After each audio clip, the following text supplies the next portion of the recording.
Assembleia de Jerusalém. Olha, pessoal, é encerramento desse trimestre de 2025, do terceiro trimestre. Hoje nós vamos ver a lição 13, Assembleia de Jerusalém. Texto áureo. Na verdade, pareceu bem ao Espírito Santo não só nós impor, mas encargo algum senão essas coisas necessárias. Atos 15 e 28. Verdade prática. Em sua essência, a igreja tanto é um organismo quanto uma organização. Como tal, precisa ser seguido os princípios e regras para funcionar plenamente. Eu já falei nas aulas passadas. A igreja é como organismo e organização. Como organismo, ela é viva. Como organização, ela é física. A igreja como organismo, ela é espiritual. A igreja como organização, ela é física, material. A igreja como organismo, ela ora, lê a Bíblia, busca, adora a Deus. A igreja como organização, ela tira o CNPJ, faz declaração de imposto para a Receita Federal, faz carteirinha de membro, carta de mudança, as documentação física, sistema de organização. Então a igreja ela é organismo e organização. Organismo é espiritual. Organização ela é física. Tá bom, pessoal? Introdução. Com essa lição terminaremos mais um trimestre. Estudaremos sobre a igreja de Jerusalém. Aqui visto que é a igreja para resolver os seus conflitos. Nas aulas passadas eu falei sobre a igreja resolver os problemas de não visitar as viúvas e os órfãos. Aí foi onde que nasceu os primeiros diáconos. Pedro, Tiago, João, os apóstolos cheios do Espírito, se reuniram para fazer a primeira consagração dos diáconos. Que a qualidade para ser diácono era boa reputação, cheio do Espírito, cheio de sabedoria.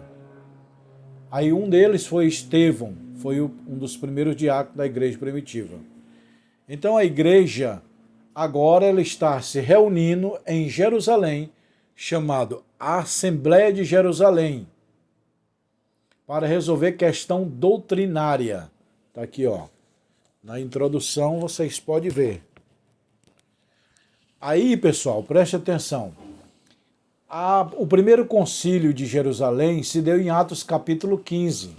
Para você entender melhor essa aula, você precisa ler Atos capítulo 15 inteiro, tá bom?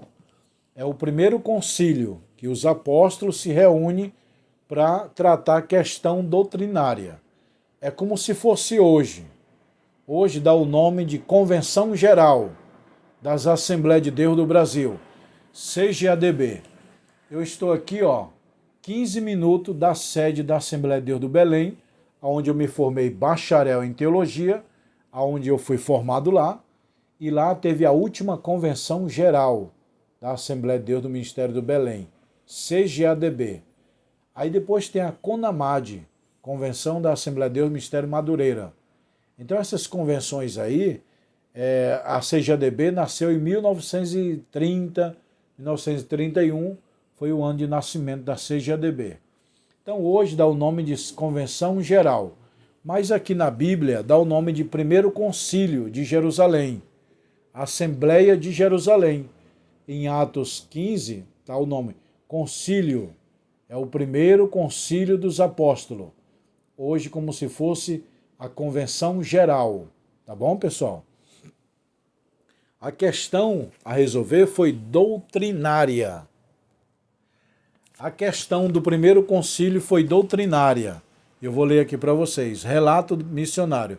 A questão doutrinária que se tornou um objeto de discussão do Concílio de Jerusalém, abordada no capítulo 15. Se você quer saber melhor sobre a aula de hoje, você vai ler Atos capítulo 15 inteiro. Você vai ver o primeiro concílio, qual foi a decisão, o que eles proibiram, como foi a decisão doutrinária do primeiro concílio de Jerusalém. Legalismo e judaizantes. Lucas mostra um grupo de judaizantes sentindo-se incomodado com o relatório missionário. O que aconteceu aqui, pessoal? Ó, vou mostrar aqui para vocês. Vocês vão acompanhando, tá bom? O que aconteceu aqui foi o seguinte: um grupo de judeus, talvez fariseus, que se diz cristão, aceitou o cristianismo, e aí quando foi visitar a igreja de Antioquia da Síria, que Paulo estava pastoreando, eles lá começaram a colocar ideias da lei de Moisés na cabeça deles. Olha, para vocês ser salvo, tem que guardar o sábado. Para vocês ser salvo, vocês têm que se circuncidar. Vocês têm que guardar a lei. Não pode trabalhar no sábado. Não pode comer carne de porco. Tudo isso era ensinado para os judeus judaizantes. Porque nós temos que ser cristãos e não judeus judaizantes. Judaísmo. O judaísmo, eles observam o sábado, eles não comem carne de porco, eles creem em Moisés. Cristianismo, creem em Cristo, carne de porco está livre, trabalhar no sábado é livre. Então esse foi o problema da igreja primitiva. O primeiro concílio se reuniu para tratar esses e outros assuntos aqui relacionados. Debate doutrinário, uma questão crucial. Aqui no tópico 2, nós vamos ver a questão crucial. Tá bom, pessoal? A questão gentílica chegou em Jerusalém para ser... Ou seja, os judeus, eles queriam dizer que os crentes, que é gentil, que aceitasse o cristianismo, tem que seguir alguns rituais da lei, algumas observações da lei. Tem que, por exemplo, guardar o sábado, crer que Moisés é o Salvador, não pode comer carne de porco, tem que se circuncidar. O que é a circuncisão? A circuncisão hoje é a famosa fimose, é tirar aquela película da beira do pênis. O excesso de couro corta. Abraão foi circuncidado. Acho que Abraão já tinha uns 90 anos quando foi circuncidado. E aí Abraão circuncidou Isaac. Porque Deus falou: Abraão, todo macho no 8º dia você vai circuncidar. O próprio Jesus foi circuncidado, foi levado ao templo para ser apresentado. Então todo judeu, ao nascer, no 8º dia, tinha que fazer o ritual judaico de circuncisão, da fimose, tirar um pouco lá da pele do pênis. Esse era o pacto ritual que os judeus estavam impondo para os gentios fazer, senão não teria salvação. Foi onde Paulo não aceitou. Não, isso aí é ritual judaico. No cristianismo é nova aliança, não tem nada a ver. Vocês estão falando de sábado, nova aliança não tem nada a ver. Aí começou a discussão do primeiro concílio aqui, ó. No tópico 2, vocês podem ver que Paulo começa já a discutir com os discípulos, Pedro, Tiago e João, os apóstolos, Paulo, todos estavam. Deus havia mostrado aos antigos profetas que os gentios também faria parte do seu povo. É o jambuzeiro, né? Enxertado na oliveira verdadeira. É os gentios. Porque antes do Calvário, a raça humana era dividida em 2 povos, judeus e gentios. Depois que Jesus morreu pela igreja, nasceu mais um povo, a igreja, a noiva. Hoje a raça humana é dividida em 3 povos, judeus, gentios e igreja. A igreja nasceu dos gentios e dos judeus. Ou você é judeu, ou você é gentil, ou você é igreja. A raça humana está dividida em esses 3 povos. Foi o apóstolo Paulo que mencionou. Tá bom? Mas antigamente era só judeus e gentil. O que é gentil? Povo sem Deus. Povo da promessa de Abraão, povo sem Deus, mundano pagão, e agora nasce a igreja. A igreja é um extrato do judaísmo e do povo gentil. Tá bom? A experiência pentecostal de fé do gentil, derramamento do Espírito Santo sobre antes de Cesareia de Cornélio. aqui nessa menção, Pedro está fazendo menção no concílio que ele foi visitar Cornélio, e aí Deus batizou Cornélio com o Espírito Santo, começou a falar em outras línguas. Aí Pedro diz: verdadeiramente agora eu sei que Deus não faz acepção de pessoas, que Deus salva os judeus, mas também salva o gentil. Lembra daquela visão que Pedro teve de um lençol cheio de bicho?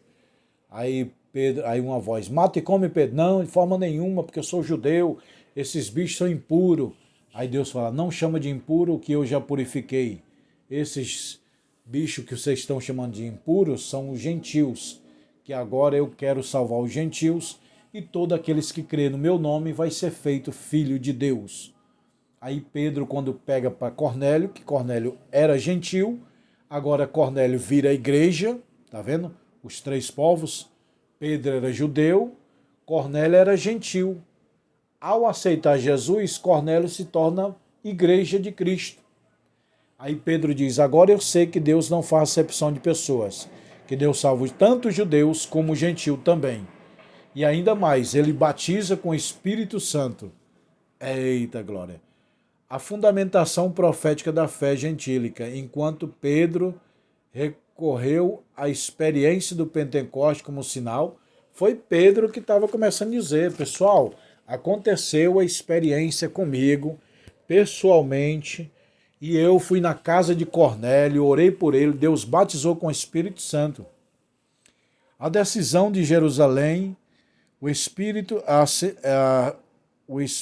na Assembleia. É digno de nosso papel atribuirmos ao Espírito Santo uma decisão da igreja. Apareceu bem o Espírito Santo. O Espírito Santo não era apenas visto como uma doutrina da igreja. Ainda hoje, muitas pessoas dizem que o Espírito Santo não existe, que ele é apenas um símbolo. Porque o Espírito Santo tem vários símbolos, né? Fogo, pomba, vento, azeite, água, rio, selo, tudo é símbolo do Espírito. Mas nem por isso ele deixa de ser uma pessoa. É igual Jesus, Jesus é uma pessoa. Qual o símbolo dele? Cordeiro. Deus é uma pessoa. Qual o símbolo dele? Águia. Qual o símbolo do Espírito Santo? Pomba.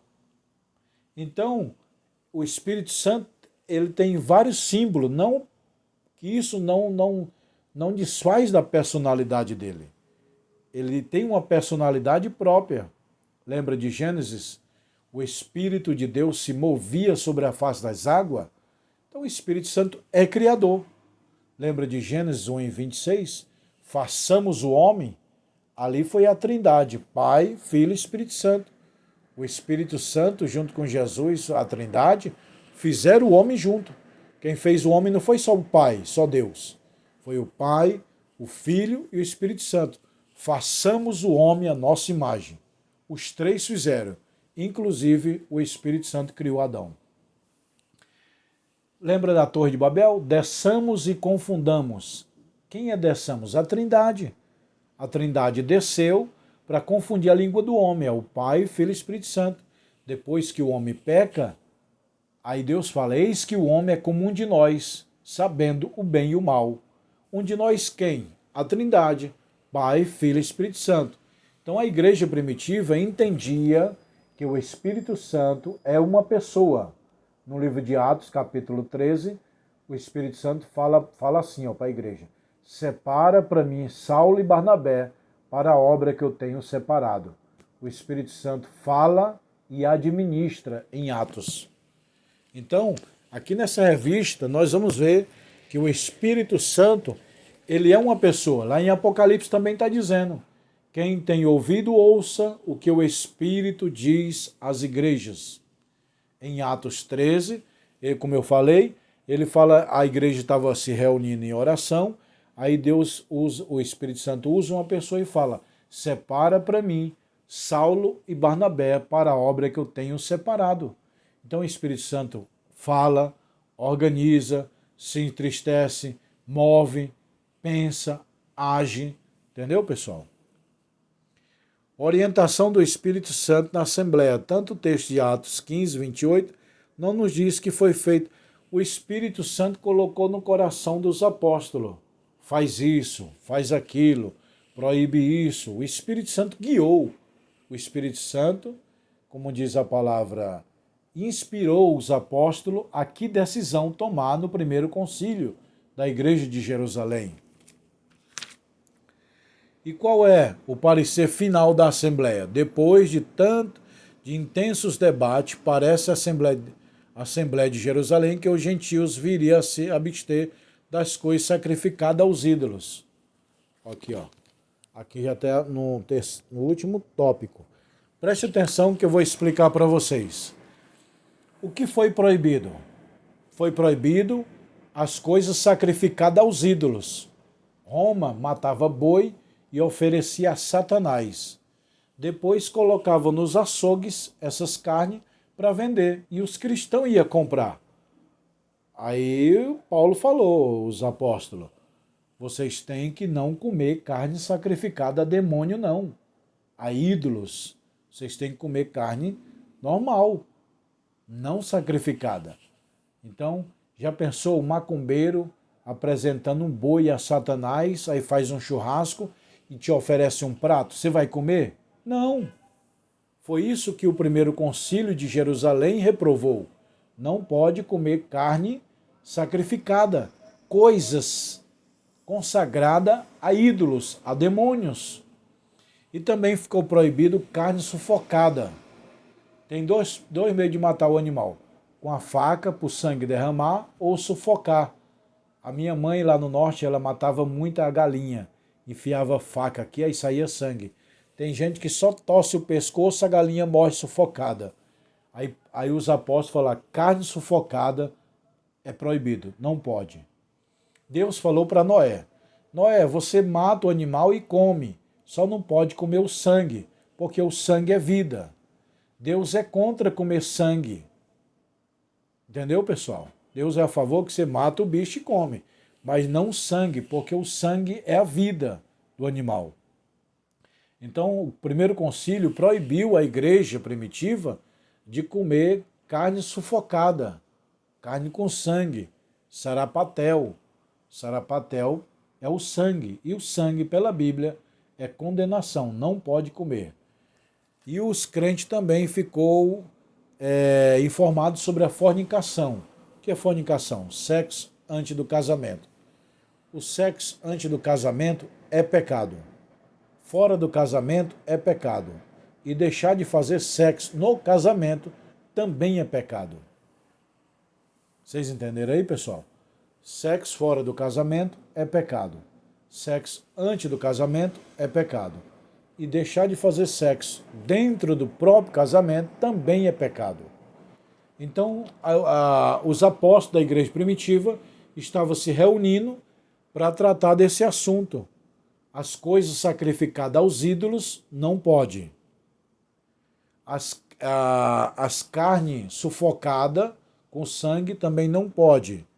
A fornicação não pode. É isso que foi proibido, tá bom, pessoal?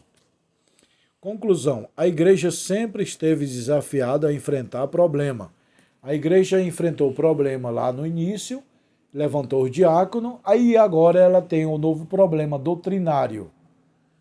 A questão doutrinária foi resolvida pelo Espírito Santo e pelos apóstolos. Tá bom, pessoal? Então, essa é a lição de número 13. É encerramento desse trimestre. Assim que chegar a nova revista, eu vou gravar novas aulas. Vai chegar o quarto trimestre. Quarto trimestre e o último, né? Quarto e último. Tá bom, pessoal? Você quer aprender escola dominical, se inscreva nesse canal. Se você quer fazer curso de teologia, tá aqui os livros, ó. Mostra aqui. Olha, ó.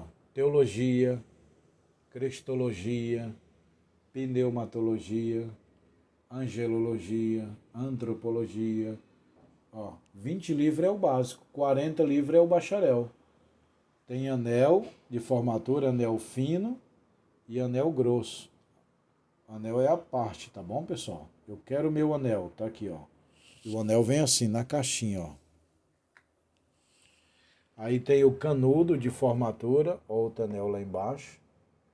Canudo e os livros. Pastor, eu quero fazer o curso de teologia. Eu quero abrir um núcleo teológico na minha igreja. Aqui tudo é estoque de livro, ó pessoal. Ó. Tudo é estoque de livro. 20 livros é o básico, 40 é o bacharel. Quem tiver interessado, me chama no WhatsApp, tá bom? Um abraço, fique com Deus.